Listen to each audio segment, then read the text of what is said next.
আমার মনে হয় স্বপ্নটা নষ্ট হচ্ছে, হোপটা বিনষ্ট হচ্ছে, ফ্রাস্ট্রেশন গ্রো করছে, ইয়াং প্রজন্মের মানুষদের মধ্যে কনফিউশন বিল্ড আপ হচ্ছে।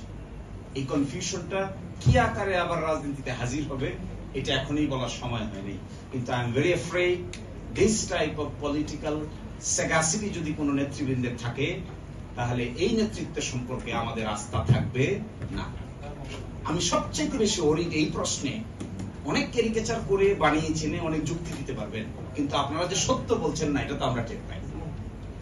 এই যে টের পাই তাতে আপনাদের সম্পর্কে আবার সেই ট্রল হয় ফেসবুকে, আপনাদের ক্যারেক্টার কোয়েশ্চেন যদি হয় তাহলে আলটিমেটলি অভ্যুত্থানটা কোয়েশ্চেন হবে।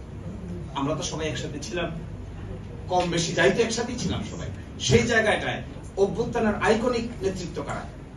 অভ্যুত্থানের আইকনিক নেতৃত্বকে যদি ধরে ধরে ক্যারেক্টার অ্যাসাসিনেট করার মতো কর্মকাণ্ড করে তাহলে আলটিমেটলি অভ্যুত্থানটা একটা বড় ধরনের প্রশ্নের সম্মুখীন হবে, ডে বাই ডে।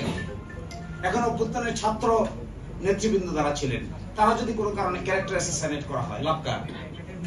বিএনপির নেতাদের ক্যারেক্টার যদি অ্যাসাসিনেট করা হয়, লাভ কার? জামাতের নেতাদের ক্যারেক্টার অ্যাসাসিনেট করা হয়, লাভ হবে কার?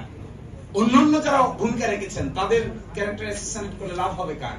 ফলে আমার মনে হয় রেস্ট্রেইন করা উচিত, নিজের চেহারার দিকে তাকিয়ে নিজের ব্যক্তিত্বকে সংরক্ষণ করা দরকার, আর ডাবল স্ট্যান্ডার্ডের দিকে দেওয়া উচিত না। তাহলে অসম্মান সবার হবে, পরিণতি সবার একই রকম।